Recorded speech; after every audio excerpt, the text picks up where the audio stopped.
Iran पर हमले को तैयार अमेरिका के 3,500 सैनिक। किसी भी वक्त ईरान पर भीषण हमला।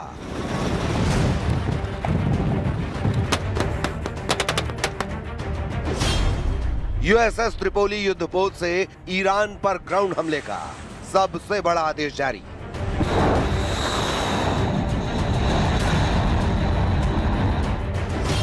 ईरानी संसद के अध्यक्ष मोहम्मद बगेर गालिबफ का दावा, गुप्त जमीनी हमला करने जा रही है अमेरिका की स्पेशल फोर्स।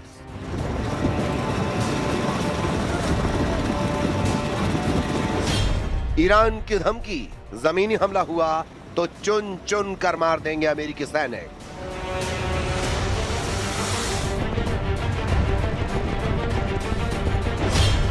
नाटो के पूर्व कमांडर का बहुत बड़ा दावा, ईरान पर जमीनी हमला किया तो अमेरिकी सैनिकों का हो जाएगा सफाया।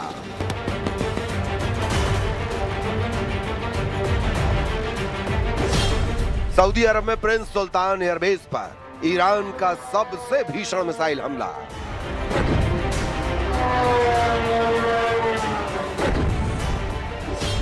प्रिंस सुल्तान एयरबेस पर तबाह हुए अमेरिका के KC-135 तेल टैंकर और E-3 सेंट्री अवॉक विमान।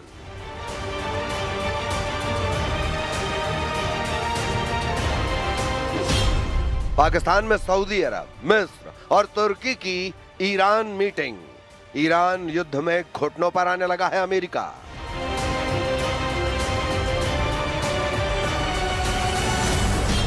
राष्ट्रपति ट्रंप और नेतन्याहू के खिलाफ अमेरिका से लेकर इजराइल तक भीषण विरोध।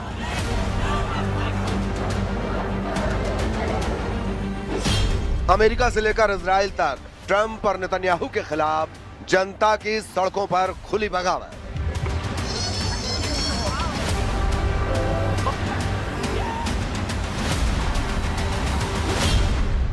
राष्ट्रपति ट्रंप के खिलाफ पूरे अमेरिका में लग रहे हैं नो किंग्स नो वॉर के नारे।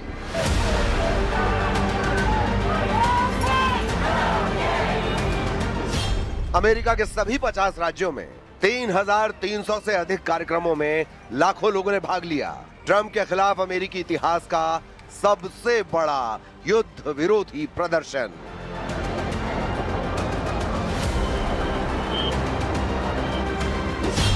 ईरान युद्ध के 30 दिन अमेरिका और इजराइल पर पड़ रहे हैं बहुत भारी।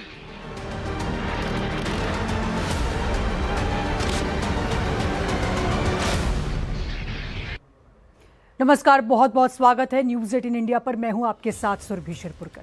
किसी भी वक्त ईरान पर अमेरिका बहुत बड़ा जमीनी हमला कर सकता है। 3,500 यूएस मरीन पश्चिमी एशिया पहुंच चुके हैं। इधर ईरान ने अमेरिका और इजराइल को धमकी देते हुए दो टूक कह दिया है कि अगर जमीन से ईरान पर हमला हुआ तो अमेरिका और इजराइल का एक भी सैनिक जिंदा नहीं बचेगा। हम ईरान की जमीन पर अमेरिका सैनिकों का कब्रिस्तान बना देंगे। वहीं दूसरी तरफ अमेरिका और इजराइल में ट्रंप और नेतन्याहू के खिलाफ जबरदस्त विरोध प्रदर्शन शुरू हो गए हैं।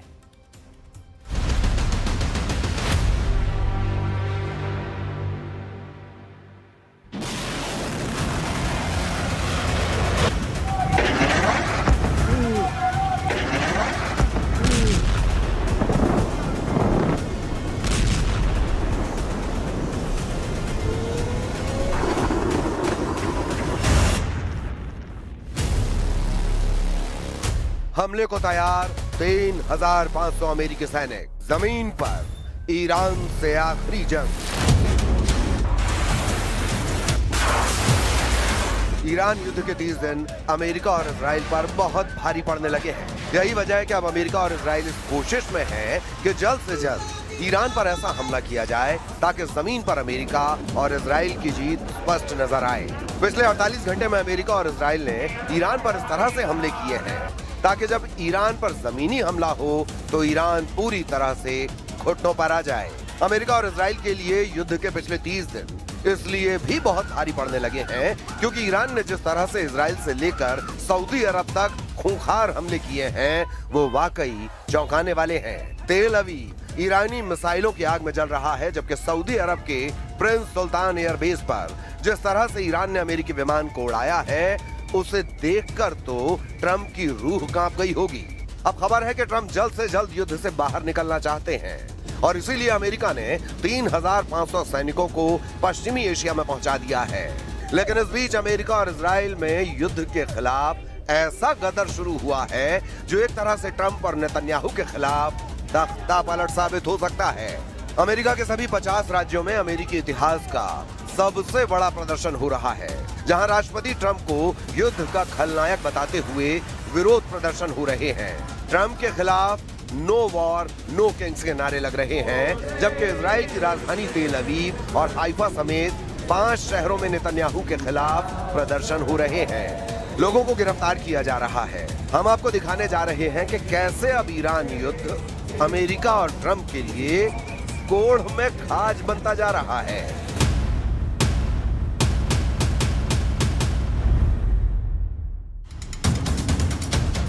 ईरान पर जमीनी हमला, चुन चुन मारेंगे अमेरिकी सैनिक।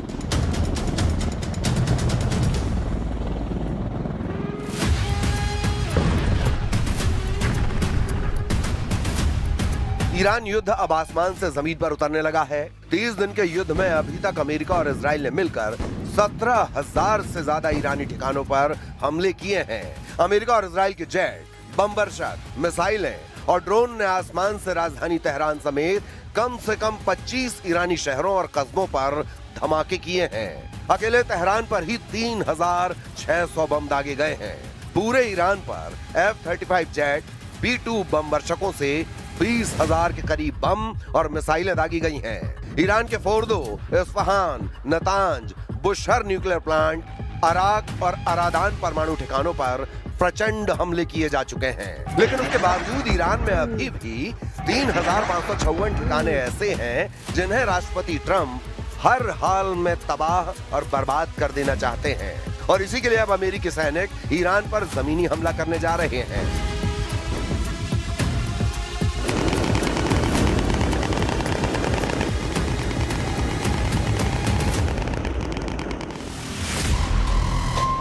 24 घंटे पहले अमेरिका के राष्ट्रपति डोनाल्ड ट्रंप ने अमेरिका के मियामी में ऐलान किया है कि अभी ईरान पर बहुत बड़ा हमला करने वाले हैं। ट्रंप के मुताबिक अभी ईरान में अमेरिका 3,554 ठिकानों पर हमला करने जा रहा है। 82वीं एयरबोर्न डिवीजन के लगभग 1,000 पैराट्रूपर्स को भी इस क्षेत्र में तैनात होने का आदेश दिया है। इन्हें दुश्मन के इलाके में घुसकर महत्वपूर्ण ठिकानों जैसे एयरफील्ड पर कब्जा करने में महारत हासिल है। मध्य पूर्व में 1 महीने तक चली बेनतीजा जंग के बाद अमेरिका अब ईरान में जमीनी सैन्य हमले की योजना बना रहा है। अमेरिकी मीडिया रिपोर्ट के मुताबिक पेंटागन ईरान में जमीनी ऑपरेशन की तैयारी कर रहा है जो कई हफ्तों तक चल सकता है। ये रिपोर्ट ऐसे समय में आई है जब सेंट्रल कमांड ने बताया कि 3,500 मरीन और नौसैनिकों की एक स्पेशल टुकड़ी मध्य पूर्व में पहुंच चुकी है। अब सवाल उठता है अमेरिकी ग्राउंड ऑपरेशन किस तरह का हो सकता है। हवाई हमलों से ईरान को झुकाने में नाकाम होने के बाद अब अमेरिका जमीनी ऑपरेशन की तैयारी कर रहा है। वॉशिंगटन पोस्ट की रिपोर्ट में अमेरिकी अधिकारियों के हवाले से बताया गया है कि ये एक पूर्ण हमले के बजाय खास ठिकानों पर की जाने वाली रेड होगा। इसमें स्पेशल ऑपरेशन और रेगुलर इन्फेंट्री दोनों शामिल होंगी। अमेरिका की संभावित योजना के बारे में जानकारी रखने वाले लोगों का कहना है कि जमीनी हमले में खर्ग द्वीप पर कब्जा करना, होर्मुज जल डमरू मध्य के पास दूसरे तटीय इलाकों में छापे मारना और उन हथियारों को नष्ट करना शामिल हो सकता है जो व्यापारिक और सैन्य जहाजों को निशाना बना सकते हैं। उन्हें टारगेट किया जाएगा।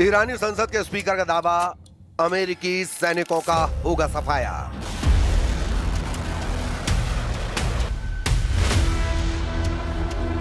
इस बीच ईरान ने अमेरिकी सैनिकों को संभावित जमीनी ऑपरेशन के खिलाफ चेतावनी दी है। ईरान के प्रमुख अंग्रेजी अखबार तेहरान टाइम्स ने अपने फ्रंट पेज पर वेलकम टू हेल यानी नर्क में आपका स्वागत है शीर्षक से लेख लिखा है, जिसमें धमकी दी है कि अगर अमेरिकी सैनिक ईरान की जमीन पर उतरते हैं तो वो ताबूत में ही वापस जाएंगे।